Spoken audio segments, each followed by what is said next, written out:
খাও। আল্লাহর কিরে হুজুর খাই না। তা কে খায়? আমার বউ। কে খায়? ওর বউ খায়, ও খায় না। প্রিয় বন্ধু আমার, কষ্ট নিয়ে কথাটা বলছি বন্ধু আমার। আল্লাহ রসুলের হাদিসের সারমর্ম হলো এটাই, ওরে আমার উম্মাত উম্মাতানি, তোমাদের হাত এবং চোখের পানি আল্লাহর দরবারে যত ফেলোয়ার তোলো না কেন, আমি রসুল বলে গেলাম তোমাদের খাবারটা যদি হারাম হয় হারাম, আমি রসুল বলে গেলাম তোমাদের চোখের পানিতে যদি সাগর বয়ে যায়, আমার আল্লাহ ওই হারাম দোয়া কবুল করবে না। প্রিয় বন্ধু আমার, এই জন্য বড় কষ্ট লাগে। ভালো করে শোনেন, আমি শুধু ক্ষতিগ্রস্ত হচ্ছি না, আমার নিষ্পাপ সন্তান যারা এখনো গুনাতে পদার্পণ করেনি, 2 বছর 3 বছর 4 বছরের বাচ্চা, প্রিয় বন্ধু আমার, আল্লাহ ফেরেশতাদেরকে বলা হয়, ওরে আমার ফেরেশতারা, আমার এই ছোট্ট ছোট্ট বান্দা বান্দি যারা বয়স কম, ওদেরকে তোরা যত গালিগালাজ করে, যত খারাপ কাজ করুক না কেন, ফেরেশতারা তোরা ওই বাচ্চাদের গুনাহ লিখবি না। আল্লাহ ফেরেশতাদেরকে বলে দেয়, ওই ফেরেশতারা, আমার যে সমস্ত বান্দা বান্দি ছোট্ট ছোট্ট, ওরা নিষ্পাপ, ওরা যা কিছু বলুক না কেন, এখন তো ছোট বয়সে পেকে গিয়েছে, এদিকে বাচ্চা বয়সে 2-4 বছর ছেলেরা ইংলিশ বলে, ইংলিশ বলতে বুঝতে পারছেন না? কথায় কথায় ইংলিশ বলে না ওরা, আমাদের ওদিকে বলে। আল্লাহ বলেন, ও আমার ফেরেশতারা, আমার এই বান্দা বান্দি যারা ছোট, ওরা যত খারাপ কথা বলুক না কেন, গুনাহ লিখতে তোমাদের নিষেধ করে দিলাম। প্রিয় বন্ধু আমার, আল্লাহ ফেরেশতাদেরকে গুনাহ লিখতে নিষেধ করেছে। আমি বাপ এত বড় হারামখোর, ওই আমার নিষ্পাপ শিশুটার মুখে ছোট থেকে হারাম খাবার তুলে দিচ্ছি, ও বড় হয়ে মনে হয় আবু বকর সিদ্দিক হবে, হবে না? ও বড় হয়ে আব্দুল কাদের জিলানী হবে, কথা বলে না। বাপ হয়ে ছোট থেকে যার মুখে, বাপ হয়ে ছোট থেকে যার মুখে হারাম খাবার তুলে দিচ্ছি, ও বন্ধু আব্দুল কাদের জিলানী হবে না, ও আবু বকর সিদ্দিক রাদিয়াল্লাহু তাআলা হবে না, রাহমাতুল্লাহ আলাইহিও হবে না। প্রিয় বন্ধু আমার, আমার ওই সন্তান যদি ছোট থেকে হারামখোর হয়, ও বড় হলে রাস্তার ইট বালি সিমেন্ট গিলে খাবে, খাবে না? এদিকে খায়, ইট বালি সিমেন্ট গিলে খায়। আমি মাঝে মাঝে চিন্তা করি, আল্লাহ আমাদের একটু খাবার একটু জোর হয়ে গেলে, একটু বেশি গোস্ত খেলে, ওভারলোড যদি খাই, বেশি কিছু খাবার খেলে, গোশ মাছ ভাত বলেন, বেশি কিছু খেলে মাঝে মাঝে গ্যাস হয় না? আপনাদের হয়? মাঝে মাঝে গ্যাস হয় তো বেশি ওভারলোড খেলে। আমি চিন্তা করি, আল্লাহ মাঝে মাঝে এই গোস্ত মাছ ডাল ভাত একটু বেশি করে খেলে গ্যাস হয়, হজম করতে পারি না। আল্লাহ তুমি ওদের যে কি লিভার দেছো, ওরা রাস্তার ইট বালি সিমেন্ট বলে গিলে খাচ্ছে, এত হজম ক্ষমতা জোর ওদের। এদিকে আসে আসে, কথা বুঝতে পারছেন? হ্যাঁ, রাস্তার বাজেট 4 লাখ টাকা। কত? 4 লাখ টাকা। 200 বস্তা পাথর, 80 বস্তা সিমেন্ট, 100 বস্তা বালি। ও কাজ করতে এনেছে 100 বস্তা পাথর, 50 বস্তা বালি, 20 বস্তা সিমেন্ট, বাকি পাথর সিমেন্ট রড সব গিলে খেয়ে এনেছে। আল্লাহ ওদের হজম ক্ষমতা এমন দিয়েছে, এই গিলে খেয়েও হজম করে দিচ্ছে। বুঝতে পারছেন? কিন্তু বুঝতে পারছেন কষ্ট লাগছে নাকি আপনাদের? এই এদিকে নাই, আমাদের ওদিকের কথা বলছি গো। ও রাস্তার ইটবালি সিমেন্ট খেয়ে হজম করে দিচ্ছে, লিভারের এত জোর। বন্ধু আমার, কথা বেড়ে যায়। প্রিয় বন্ধু আমার, আল্লাহ বলেন বান্দা ইমানটাকে মজবুত করো। ও বন্ধু আমার, একটা কথা বললাম, আমরা ছোট থেকে বাপেরা সুদের কারবারে জড়িয়ে থাকার জন্য নিষ্পাপ সন্তানটাকে হারামখোর বানাচ্ছি। ওই রকম সন্তান যদি বড় হয়ে গদিতে বসে, ও বন্ধু আমার, ও রাস্তার ইট বালি সিমেন্ট গিলে খাবে, কিছু করার নাই। প্রিয় বন্ধু আমার, ভালো করে শোনেন, মহিলাদেরকে আমরা গ্রুপ লোনে পাঠাচ্ছি, লজ্জা যদি থাকে একটু ফিরিয়ে আনেন। আপনি যদি হিজড়া না হন বন্ধু আমার, কারণ খেটে খাওয়ানোর দায়িত্ব ছিল পুরুষের। হিজড়া বললাম কেন? আমি বলিনি, দেখেন আল্লাহ বলছেন, দেখেন, আরে খেটে খাওয়ানোর দায়িত্ব ছিল কার? স্ত্রীদেরকে খেটে খাওয়ানোর দায়িত্ব কার? পুরুষের। তো তা তুমি মহিলার গ্রুপ লোনে পাঠাচ্ছ কেন? যদি খেটে খাওয়াতে না পারো, রাস্তার ধারে বসে ভিক্ষা করে খাও। কি ক্ষতি হচ্ছে বলেন তো? আহা, লজ্জা লাগে না? বলেছি না দাওয়াতের জন্য জলসা করি না? লজ্জা যদি থাকে, এরপরে মা বোনদেরকে ওখান থেকে সরিয়ে নিয়ে আসবেন। আমি দোয়া করবো, আল্লাহ যারা পাক্কা নিয়ত করবে মুসাফির হালতে থাকি, আল্লাহ তুমি ওদের সুদের কারবারে যারা জড়িয়েছে, অন্তত ওদের এমন অর্থ দাও যেন ঋণ শোধ করে সরে আসতে পারে। লজ্জা যদি থাকে সরে আসবেন। কেমন দেখবেন বলবো, কষ্ট পাবেন না তো? অবন্ধ আমার, ঋণ মহিলা ঋণ পরিশোধ করে কারা? মহিলারা ঋণ আনে, পরিশোধ করে কারা? এই পরিশোধ করে কারা? মহিলারা ইনকাম করে পরিশোধ করে না পুরুষ ইনকাম করে ঋণটা পরিশোধ করে? প্রিয় বন্ধু আমার, ঋণ যখন পরিশোধ করতে হবে, আমি পুরুষ আমার ইনকাম করে, তাহলে ঋণটা তুমি আমাকে দাও। ঋণ যদি আমাকে পরিশোধ করতে হয়, ঋণটা আমাকে দাও, আমি ইনকাম করে পরিশোধ করব। বলে না, তুমি পরিশোধ করলেও ঋণ তোমাকে দেওয়া যাবে না। বলে কাকে পাঠাবো? বলে বউকে পাঠিয়ে দাও, তবে দেব। লজ্জা কি লাগে না? নিজের বউকে পাঠিয়ে দিয়েছো, বলে আমার বউ পাঠিয়ে দিয়েছি, কোনো অসুবিধা নাই। আর ওরা আসে ওই ভাবিকে দেখে মজা নেয়, নেয় না? যে ভাবি দেখতে সুন্দরী হয় তাকে হেড বানায়, বানায় কি বানায় না? এই ঋণ পরিশোধ করব আমি, তা আমার বউ না গেলে তুমি ঋণ দেবে না কেন? বলে এইটাই তো, তোমার বউ এলে তবে তো মজা হবে। হাই রে হিজড়ের দল, পরিশোধ করবো আমি, আর বলে তোমার বউকে পাঠিয়ে দাও, তারপরে ঋণ দেব। মাথায় কিছু ঢুকছে? আমি ইনকাম করে পরিশোধ করে বলতাম বউটা পাঠিয়ে দাও। আচ্ছা, অন্য কেউ যদি বলে, বলেন তো, এ ভাই তোর আমি 20টা টাকা দেবো, তুই কালকে তোর বউকে পাঠিয়ে দিস, এ তার মুখের দাঁত রাখবে? রাখবে? বোঝে না কথা, বুঝতে পারছেন না? এমনিতে দেবো। এ ভাই তোর 100 টাকা দেবো, তুই তোর বউকে আমার কাছে পাঠিয়ে দিস, এ দাঁত রাখবে না ভেঙে দেবে? এমনিতে যদি 100 টাকা দেয়, তারপরে যদি বলে বউকে পাঠিয়ে দিস, তারপরে দেব, মুখের দাঁত গুলো খুলে নেবে। মুসলমান এটা বোঝে ভালো। আর ওদিকে ঋণ পরিশোধ করবে বেটা ছেলে পুরুষ, বলে আমাকে দাও, বলে না হবে না, বউকে পাঠিয়ে দাও, তারপরে দেব। তাহলে এদের কি বিবেক আছে নাকি? এরপরে পাঠায় কি পাঠায় না? পাঠায় না? এবার একটু শোনেন বন্ধু আমার, এতক্ষণ যুক্তির কথা বললাম। ও বন্ধু আমার আল্লাহ বলেন, বান্দা তোমরা শুনে নাও, তোমরা যদি আমাকে ভয় করো, আমরা আল্লাহকে ভয় করি কি করি না? করি তো। কে আল্লাহকে ভয় করি না? কে? সকলে ভয় করি তো। বেঈমান কে আছেন? হাত তোলেন তো দেখি, বেঈমান কে আছেন? বেঈমান কেউ আছে এখানে? সব ইমানদার বন্ধু আমার। ও বন্ধু আমার, ভালো করে শোনেন, আমার আল্লাহ বলেন, বান্দা তোমরা যারা সুদের কারবারে জড়িয়ে আছো, তোমরা ভালো করে শুনে নাও। আমি আল্লাহ ঘোষণা দিলাম, এই সুদের কথাটা বলার পর যারা সুদের কারবার থেকে সরে আসবে না, আমি আল্লাহ ঘোষণা দিলাম, ওরা আসলে আমাকে ভয় করে না, আসলে ওদের ঈমান নাই, ঈমান নাই। কে বলছেন? কে বলছেন? আল্লাহ বলে, হুজুর এখানে দলিল না দিলে আমাদের পাল্লা হবে ভারী, তাই না? আমার তো পিঠের চামড়া তুলে নিতে পারে। আল্লাহ বলেছেন দলিল নেন।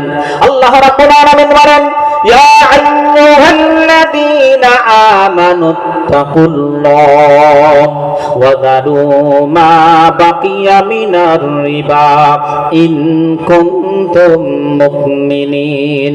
জোরে বলেন আল্লাহু আকবার।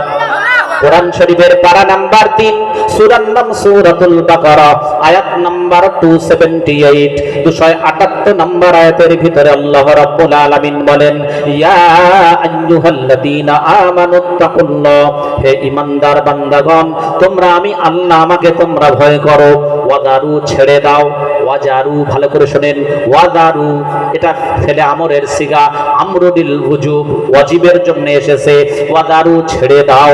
আল্লাহ কি ছেড়ে দেবে বলো? আল্লাহ বলেন, মা বাকিয়া মিনার রিবা, সুদ যা খেয়েছো শোনার পর বাকি অংশটা ছেড়ে দাও।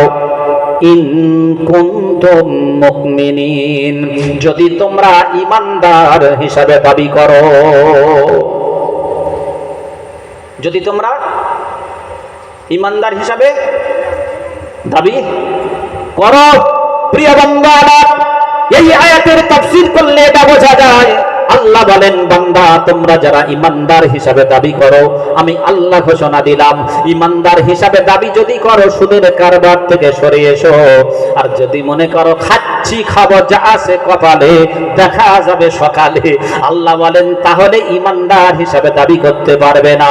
তোমরা ঈমানদার নয়, ঈমানদার নয়, ঈমানদারের বিপরীতে যেটা হয় সেটা। ঈমানদারের বিপরীতে কি হয় আমি আর বলবো না, সকলে জানেন। প্রিয় বন্ধু আমার, ও বন্ধু আমার, আল্লাহ বলেন, বান্দা ঈমানদার দাবি করলে সুদের কারবার থেকে সরে আসতে হবে। একটা আয়াত প্রথমে রেখেছিলাম, ট্যাবলেট। আল্লাহ বলেন একটা পাওয়ারটাকে মজবুত করো, ওয়ালা তাহিনু ওয়ালা তাহজানু ওয়া আনতুমুল আ'লাউনা ইন কুনতুম মুমিনিন। সূরা আলে ইমরান 4 পারা 139 নম্বর আয়াত রেখেছিলাম। আল্লাহ বলেন একটা পাওয়ারটাকে মজবুত করো, আমি আল্লাহ ঘোষণা দিলাম সকল পরাশক্তিকে পিছনে ফেলে বিজয়ের পতাকাটা তোমাদের হাতেই তুলে দেব। কটা পাওয়ার? কটা? একটা। কি পাওয়ার? ইমানি পাওয়ার, তাই না? তাহলে ইমানি পাওয়ার মজবুত করবে যারা, কোরআনের আয়াতটা শোনার পর, আমি সানোয়ার আমার কথাটা শোনা নয়, কোরআনের আয়াতটা শোনার পর সুদের কারবার থেকে সরে আসবে তারা। ঠিক বললাম না ভুল বললাম? তাই তো আমার ইমানি পাওয়ার মজবুত করবে যারা, এখানে বসেছি আল্লাহর কিরে ফজরের নামাজ পড়বে না তারা। আমরা কারা? সব ফেরেশতা বসেছে, ফজরের নামাজ পড়বো, সকলে পড়বো। পাক্কা ঈমানদার দ্বারা ফজরের নামাজ কাজা করবে তারা। কথা বুঝে না? পাক্কা ঈমানদার না ওরা? একটা পাওয়ার মজবুত করতে বলেছি, ইমানি পাওয়ার। এই ফজরের নামাজ হবে, হবে ইনশাআল্লাহ।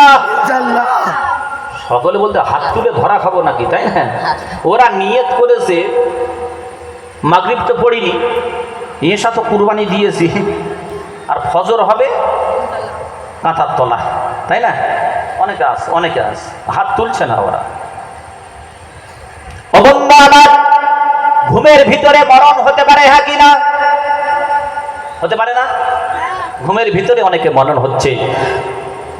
রাতের বেলা মৎস্য জোহরে জানাজা হচ্ছে, কবি বলছেন, কেমন করে ঘুমাও তুমি, কেমন করে ঘুমাও তুমি, ফজর করে কাজা, এমন তো হতে পারে তোমার জোহরে জানাজা। ঠিক কিনা? মুসলিম হয় না জন্ম নিলে মুসলমানের ঘরে, আর কাফের মুমিন তফাতটা হয় সালাতের উপরে, মানুষ নামাজের উপরে। এই জীবনে নামাজ যেন, এই জীবনে নামাজ যেন হয় না কভু কাজা,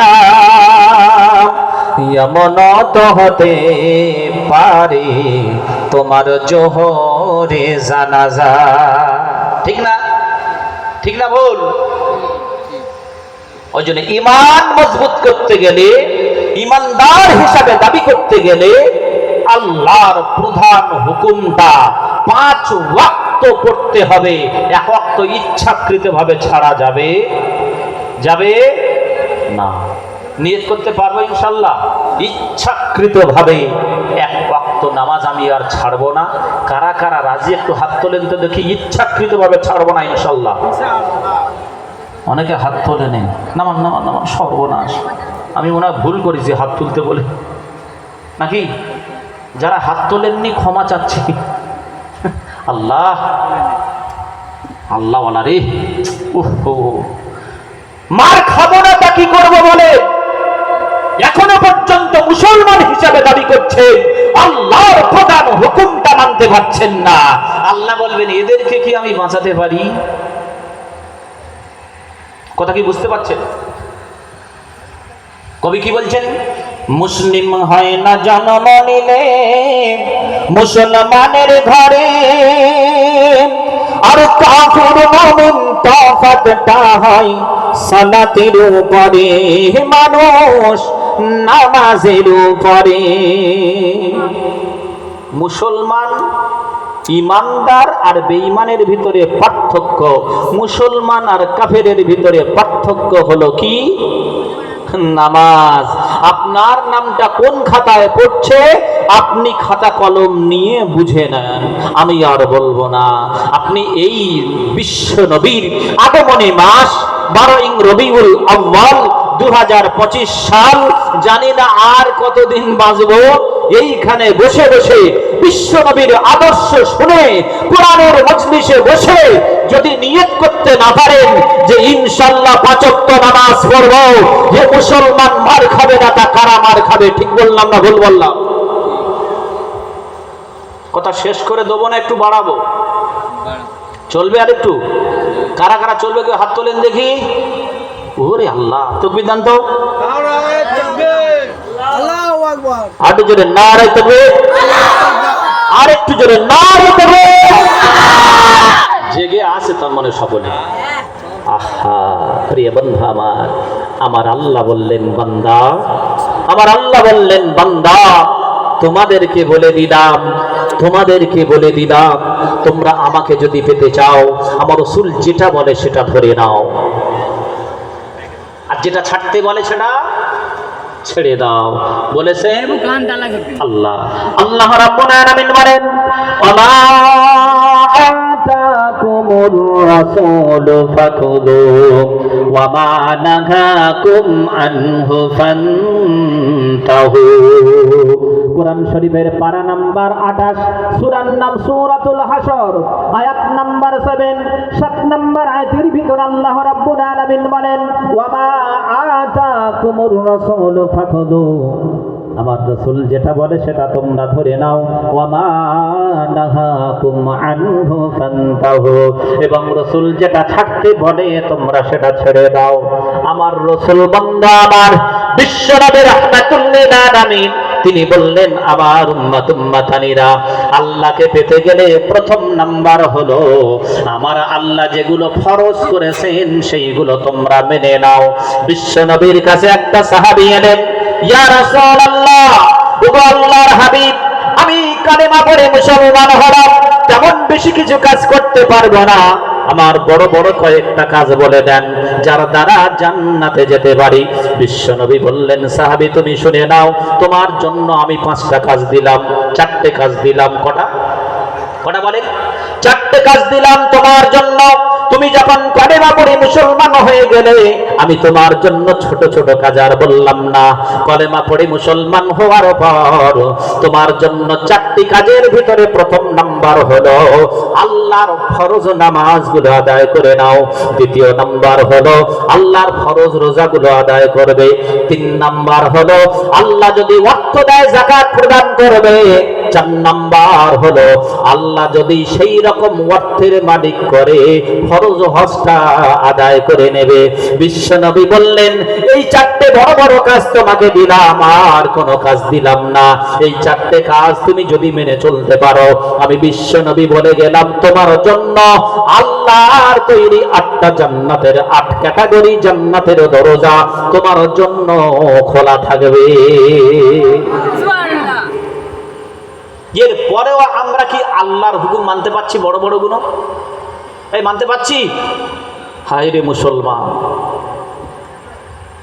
আল্লাহ পাক বড় আফসোস করে বলছেন, হে আমার বান্দারা বান্দিগণ, পৃথিবীর যত মানুষ রয়েছে, আল্লাহ বলছেন শোনেন, আল্লাহ বলছেন পৃথিবীর যত মানুষ রয়েছে, কি এমন জিনিস আমার স্মরণ থেকে তোমাদেরকে গাফেল করে দিল? কে বলছেন? কে বলছেন? আল্লাহ। দলিল কোরআন। আল্লাহ রাব্বুল আলামিন বলেন, ইয়া আইয়ুহাল ইনসানু